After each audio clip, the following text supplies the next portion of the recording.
ઝડપ બરાબર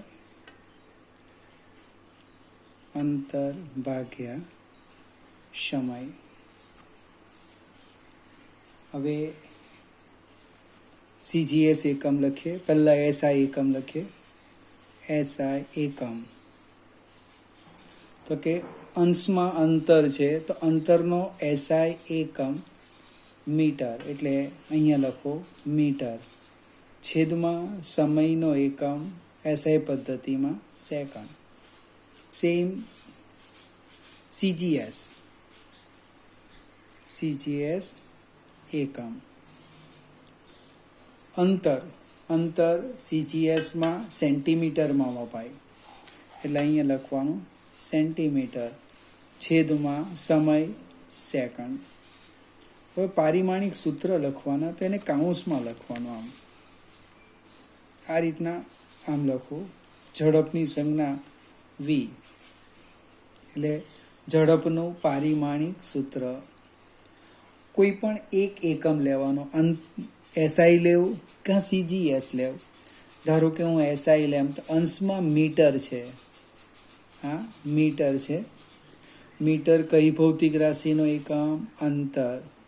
અંતરને અંગ્રેજીમાં આપણે હમણાં જ મેં સમજાવ્યું લંબાઈ ફોર લેન્થ, એટલે લેન્થનો L લખો અંશમાં. મીટરના માથા પર કેટલા લખ્યા છે તો કે 1, તો અહીંયા લખો 1. છેદમાં જાઓ. છેદમાં કોણ છે? સેકન્ડ. સેકન્ડ કઈ ભૌતિક રાશિનો એકમ? સમય. સમય અંગ્રેજીમાં ટાઈમ ફોર ટી, એટલે ટી. એના માથા પર કેટલા છે? 1, એટલે 1 લખો.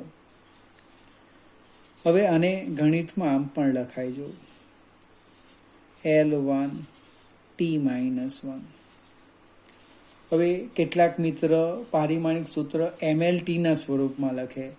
હવે આમાં દળનો એકમ નથી તો આને હું આમ લખી શકું છું m⁻0 અને m⁻0 L1 T-1.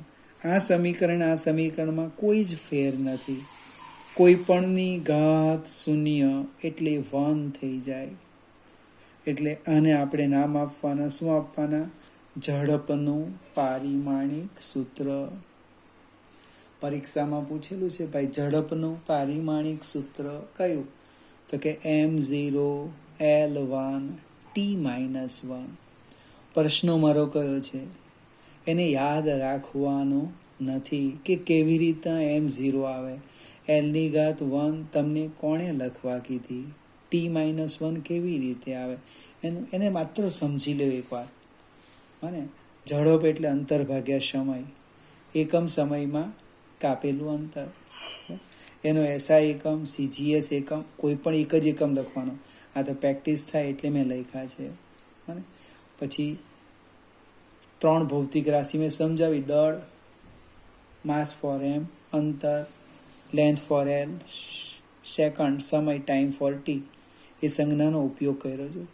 મીટર લંબાઈ, લેન્થ ફોર L, સેકન્ડ, સમય, ટાઈમ ફોર T. એના માથા પર જે લખેલું તે જ મેં લખ્યું 1. અને કેટલાક મિત્ર મને શરૂઆતમાં જ નહીં લખ્યું, લખવાનું 1 પણ લખવાનું. તમને બરાબર આવડી જાય 2 ચેપ્ટર પછી ભૂલી જાઓ તો કંઈ વાંધો નહીં. બીજી એક ભૌતિક રાશિ લઈએ. આપણે હવે શરૂઆત કરીએ. આની અંદર આ જે ઝડપ છે એ ઝડપમાં દળનું પરિમાણ કેટલું? તો કે 0. તમને કોણે કીધું? તો કે m દળ, માસ છે ને, માસ દળ, એના માથા પર 0 લખેલું છે. દળની જગ્યાએ લંબાઈ લખું તો કેટલું પરિમાણ? 1. સમયનું કેટલું? -1. કોઈ પણ સાધિત ભૌતિક રાશિને મૂળભૂત ભૌતિક રાશિની ઘાતમાં જે દર્શાવવામાં આવે એ જે ઘાતાંક છે, આ L અને T એ મૂળભૂત ભૌતિક રાશિ છે. એ ઘાતાંકને તે ભૌતિક રાશિનું પરિમાણ કહે છે. અને ઝડપમાં દળનું પરિમાણ કેટલું 0, લંબાઈનું કેટલું 1, સમયનું કેટલું તો કે -1. મને પારિમાણિક સૂત્ર આવડે ને પરિમાણ નહીં આવડે, તકલીફ પડી જાય. ચલો કંઈ વાંધો નહીં, બીજી એક ભૌતિક રાશિ લઈએ. સેકન્ડ નંબર ક્ષેત્રફળ. ક્ષેત્રફળ અંગ્રેજીમાં એરિયા બોલાય, એરિયા ફોર એ લખીએ આપણે. હવે એનું સૂત્ર આપણી પાસે લગભગ 4 થી 5 સૂત્ર છે. એમાં આપણે કોઈક સૂત્ર લખીએ. ક્ષેત્રફળ એ બરાબર, ધારો કે લંબચોરસ હોય તો લંબાઈ ગુણ્યા પહોળાઈ. વર્તુળ લખીએ તો કે πr². ગોળાની વક્ર સપાટી લઈએ 4πr². ચોરસ લઈએ l². હવે અહીંયા ક્ષેત્રફળ છે. હવે એનો એસઆઈ એકમ લખું છું, એસઆઈ યુનિટ. તો કેવી રીતે લખવાના? તો કે લંબાઈ અને પહોળાઈ એ બંને એસઆઈમાં શામાં માપે? તો લંબાઈ એસઆઈમાં મીટર, ગુણ્યા બી પહોળાઈ મીટર. આધાર સરખા, ગુણાકાર, ઘાતાંકનો સરવાળો એટલે મીટરની ઘાત 1 + 1 એટલે 2. ક્ષેત્રફળનો એસઆઈ એકમ કયો? મીટર². તમને કોઈક પૂછે છે મને સમજાવો કેવી રીતે મીટર² આવ્યો, તો કોઈ પણ એક સૂત્ર લખવાનું, એને આધારે તમે આ મેળવી શકો.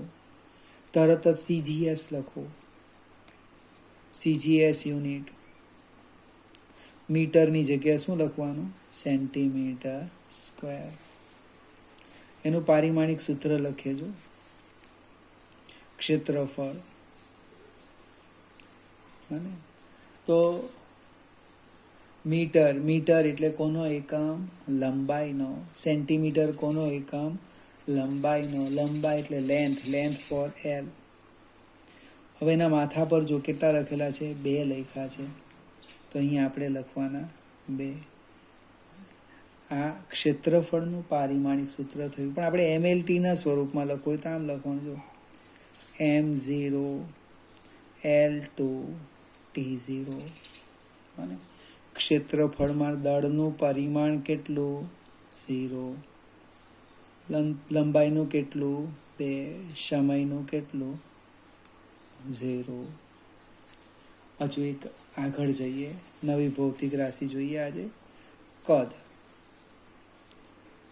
Volume four we. મને કદનું કોઈ પણ સૂત્ર લખીએ તો કે ઘનનું, તો કે લંબાઈ ગુણ્યા પહોળાઈ ગુણ્યા ઊંચાઈ. લંબાઈ ગુણ્યા પહોળાઈ ગુણ્યા ઊંચાઈ. તો એનો એસઆઈ એકમ લખું છું, એસઆઈ યુનિટ. કયો યુનિટ થાય? તો કે લંબાઈ મીટરમાં મપાય, ગુણ્યા મીટર ગુણ્યા મીટર. આધાર સરખા, ગુણાકાર, ઘાતાંકનો સરવાળો થાય. અહીં 1 લખેલું છે એટલે આપણે કેટલો આવશે એકમ એનો? મીટર². તરત જ લખો CGS એકમ, બરાબર? CGS યુનિટ કેટલો થવાનો? સેન્ટીમીટર². પારિમાણિક સૂત્ર લખીએ, વોલ્યુમ ફોર વી. અહીં ઝડપ નથી વાંચવાનું. તો મીટર અથવા સેન્ટીમીટર કોનો એકમ? લંબાઈનો એકમ. લંબાઈ એટલે લેન્થ ફોર એલ. માથા પર કેટલા છે? 3 મૂકેલા છે, જો મીટર³ છે ને 3, એટલે અહીંયા લખવાનું 3. એટલે m0 l3 t0. ફરીથી વિદ્યાર્થી મિત્રો, આ શરૂઆત કરી. આવતીકાલે એવા લગભગ 6 કે 7 ભૌતિક રાશિ હું તમને શીખવીશ. એના પારિમાણિક સૂત્રો કેવી રીતે આવે. તમારે પછી આ નોટમાં પણ લખવાનું ને એક પાના પર લિસ્ટ બનાવતા જવાનું, ક્રમ આપવાનું. અને ઝડપ, ક્ષેત્રફળ, જેમ જેમ ભૌતિક રાશિ આવે એમ નામ લખવાનું અને એનું પારિમાણિક સૂત્ર અને પરિમાણ લખતા જઈશું આપણે.